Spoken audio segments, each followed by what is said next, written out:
अस्सलाम वालेकुम नाज़रीन, मैं हूं सिमली और आप देख रहे हैं सिमली ऑफिशियल यूट्यूब चैनल। नाज़रीन, तीन बड़ी अहम खबरें हैं जो आज के ब्लॉग के अंदर हम आपके साथ डिस्कस करेंगे। एक तो यह कि इमरान खान साहब और उनकी अहलिया बुशरा बीबी के ऊपर फर्द जुर्म तोशाखाना 2 केस के अंदर आयद कर दी गई है और इसी के साथ इमरान खान साहब की जो पार्टी है अब वो काफी खौफजदा है और उस खौफ का नतीजा यह है कि अब तरीके इंसाफ जबरदस्ती मुज़ाकरात करना चाह रही है गवर्नमेंट के साथ। वो तरीके इंसाफ जो कहती थी कि हमने एस्टेब्लिशमेंट के बिना, फौज के बिना किसी के साथ बात नहीं करनी, अब वही तरीके इंसाफ है वो मरे जा रही है गवर्नमेंट के साथ मुज़ाकरात के लिए। इसके बारे से क्या पेशरफ्त हुई है उसके ऊपर आज के ब्लॉग के अंदर हम बात करेंगे। और दूसरी तरफ आईनी अदालत के अंदर आज जो वो सिविलियन के मिलिट्री कोर्ट ट्रायल के हवाले से एक अहम समात थी और इस समात के अंदर जो सुप्रीम कोर्ट के आईनी बेंच ने जो रिमार्क्स दिए वो बड़े अहम है और ऐसे रिमार्क्स हैं कि गोया यूं लग रहा है कि सुप्रीम कोर्ट जो है वो एक बार फिर से जो मिलिट्री ट्रायल होने जा रहा है जो सिविलियन का 9 मई के वाले से उसके खिलाफ जो वो एक बड़ा फैसला भी दे सकती है। तो क्या कुछ डेवलपमेंट्स हुई है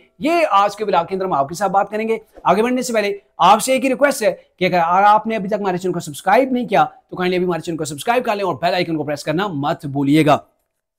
नाज़रीन, सबसे पहले तो हम बात कर लेते हैं इमरान साहब की जो तोशाखाना 2 का केस है उसके अंदर जो है वो इमरान साहब और उनकी अहलिया बुशरा बीबी के ऊपर फर्द जुर्म आयद हो गई है। और सबसे पहले तहकीकात जो है वो FIA के नैब ने स्टार्ट की थी और फिर नैब ने ये केस भिजवा दिया था FIA को। FIA ने तहकीकात की और उसके बाद FIA ने चालान जो है वो अदालत के अंदर जमा करा दिया था। आज जो वो शारक अंजुमन की अदालत है, स्पेशल ये जज है, तो उन्होंने इमरान खान साहब और उनकी अहलिया के ऊपर फर्द जुर्म आयद कर दिए और इस फर्द जुर्म के आयद होने से बचने के लिए तरीके साहब ने काफ़ी टैक्टिक्स जो वो इस्तेमाल किए हैं। कभी बुशरा भी पेश नहीं होती थी, कभी इमरान खान साहब मौजूद मतलब वो उनके वकील जो है वो पेश नहीं होते थे, तो यूं काफ़ी जो वो इस मामले को खींचा गया तरीके इंसाफ की जानिब से। लेकिन अब इमरान खान साहब के ऊपर और उनकी अहलिया के ऊपर तोशाखाना 2 केस के अंदर जो फर्द जुर्म आयद हो गई है और डेफिनेटली जब फर्द जुर्म आयद हो जाती है तो उसके बाद आप देखेंगे कि ये जो केस चल रहा था स्पीडी ट्रायल जो वो आगे बढ़ेगा और बहुत जल्द में भी जो है वो इमरान खान की जो वो इसके अंदर कन्वेक्शन जो वो हो सकती है।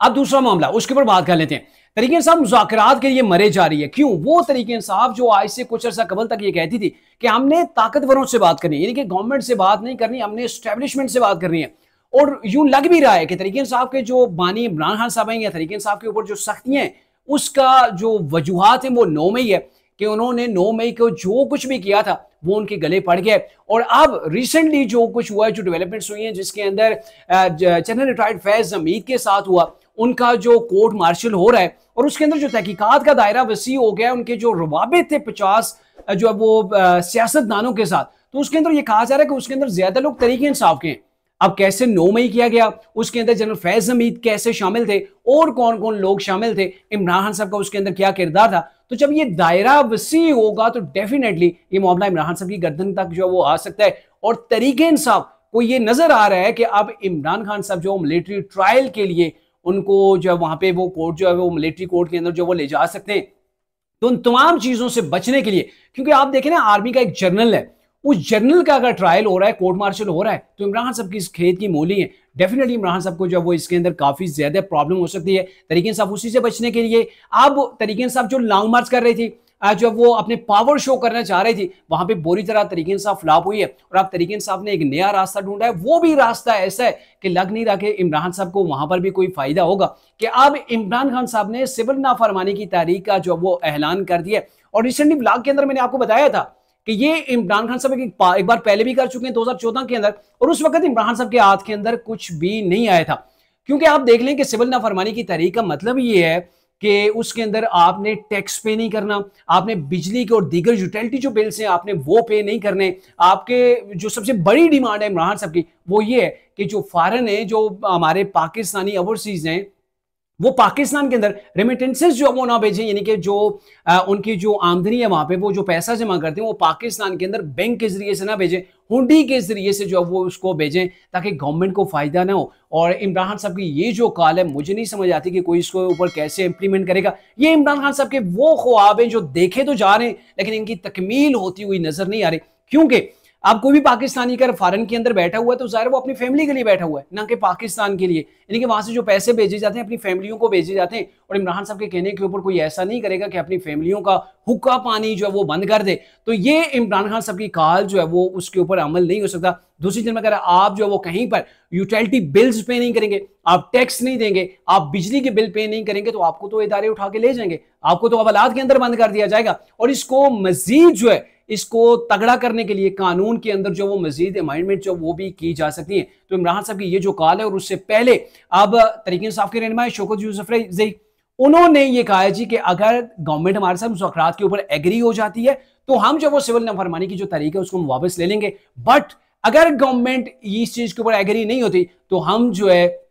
सिविल नाफरमानी की तारीख चलाएंगे। और मुझे नहीं लगता कि ये तारीख किसी तौर पर भी कामयाब होगी। यानी कि आप देखें ना, वो तरीके साहब जिसको कहा जा रहा था कि आप बैठ के बात करें, आप जमहूरी अंदाज के अंदर बात करें, लेकिन तरीके इंसाफ पावर के ऊपर बिलीव करती थी, तरीके इंसाफ जो वो एहतजाज के ऊपर यकीन करती थी। लेकिन अब वही तरीके इंसाफ है वो जबरदस्ती कर रही है कि हमसे बात की जाए, हमारे खान को जो वो डील दी जाए, लेकिन डील होती हुई नजर नहीं आ रही है अब तक। दूसरी जानब जो 9 मई का मामला था सिविलियन के ट्रायल के वाले से, जो इंट्रा कोर्ट अपील जो वो अदालत के अंदर पड़ी हुई है, तो वो आईनी बेंच का मामला है। आईनी बेंच ने उसके ऊपर समाअत की है और इस समाअत के अंदर अदालत ने बड़े सख्त किस्म के रिमार्क्स दिए, जिसकी वजह से मेरे ख्याल में गवर्नमेंट जो है वो खुश नहीं होगी। कुछ ऐसे रिमार्क्स मैं वो आपके सामने रखना चाह रहा हूं 1 to 1। एक तो यह है कि अदालत ने यह कहा कि एक शख्स आर्मी में है और इस पर मिलिट्री डिसिप्लिन का इतलाक होगा। एक शख्स महकमा ज़राअत के अंदर है, तो जो महकमा ज़राअत का जो डिसिप्लिन है उसके वाले से उसके ऊपर इतलाक होगा। और एक ऐसा शख्स जो सरे से किसी महकमे के अंदर है ही नहीं, तो उसके ऊपर आप कैसे जो है वो ये एक्ट नाफिज कर सकते हैं। यानी कि जो शख्स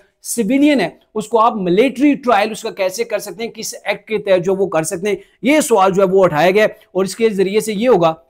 कि गैर मुतलका जो शख्स है उसको ज़वाबित के नीचे लाना, आर्टिकल 8 जो है वो आइन का, उसकी वाज़ेह खिलाफ वर्जी नहीं होगी, ये कोर्ट ने सवाल किया। और उसके साथ ये भी जस्टिस मुसर्रत इलानी है, उन्होंने इस्तफसार किया कि आर्मी एक्ट के तहत केस चलेगा तो मुल्ज़िम बुनियादी हकूक़ खत्म क्या हो जाते हैं, और क्या आर्मी एक्ट के जुमरे में आने वाले किसी और दुनिया के अंदर चले जाते हैं। उनके कहने का मतलब ये था कि ये आर्मी एक्ट जब चला जाता है तो डेफिनेटली वो तो पाकिस्तान के अंदर है, वहां पर भी उनका जो वो यहाँ पे ही ट्रायल होना है। तो इसके ऊपर ख्वाजा आरिस ने जो वो जवाब दिया, जो कि वजारत दिफा के वकील हैं, उन्होंने ये कहा कि मखसूस हालात के अंदर सिविलियन पर ये आर्मी एक्ट का जो वो इतलाक होता है। यानी कि सुप्रीम कोर्ट का ये कहना था एक शख्स जो वो सिविलियन है, उसका फौज से कोई दूर दूर तक का तल्लक नहीं है, तो उसको कैसे आप मिलिट्री ट्रायल के अंदर लेके जा सकते हैं। तो ख्वाजा आरिस ने कहा जो मखसूस हालात हैं उसके अंदर जो वो ये सारी चीज़ें जो है वो आइन हमारा हलो करता है।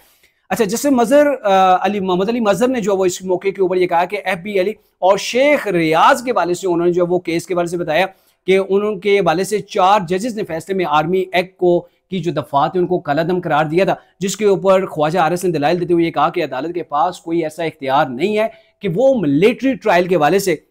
जो दफात हैं, जो आर्मी एक्ट की जो दफात हैं, उनको कहीं पर कलअदम करार दे। अच्छा, जस्टिस जमाल खान मंदोखेल की जानब से जो रिमार्क सामने है वो बड़े ही तगड़े किस्म के। उन्होंने कहा जी पाकिस्तान का सबसे बड़ा जो ओहदा है वो सदर के पास है, और अगर कोई शख्स ऐवान सदर के ऊपर, उन्होंने जो सवाल पूछा कि ऐवान सदर जो है या जो सदर का हाउस है उसके ऊपर अगर तोड़ फोड़ करता है, हमला करता है, तो उसके खिलाफ जो कार्रवाई होगी वो कहाँ पे होगी। तो इसके ऊपर ख्वाजा आरिस ने कहा कि ये तो सिविलियन जो है वो अदालतों के अंदर होगी, यानी कि दहशतगर्दी की जो अदालतें उसके अंदर जो है वो उनके खिलाफ ट्रायल होगा। तो इसके ऊपर उन्होंने कहा जी जो फौजी इमलाक के ऊपर अगर हमला होता है तो सबसे बड़ा जो ऐवान सदर है, और अगर फौजी इमलाक के ऊपर अगर हमला होता है तो इसको आप जो वो मिलिट्री ट्रायल के अंदर फिर कैसे लेके जा सकते हैं। और इसके ऊपर फिर ख्वाजा आरिस ने ये कहा कि ये चूंकि हमारी जो पार्लियामेंट है, जो कानून साज असम्बली है, उन्होंने ये मखसूस हालात के लिए जो वो अलो किया है। और जैसे जमाल खान मंदोखेल ने एक और सवाल उठाया कि अगर एक फौजी जो है अपने अफसर का कत्ल कर देता है,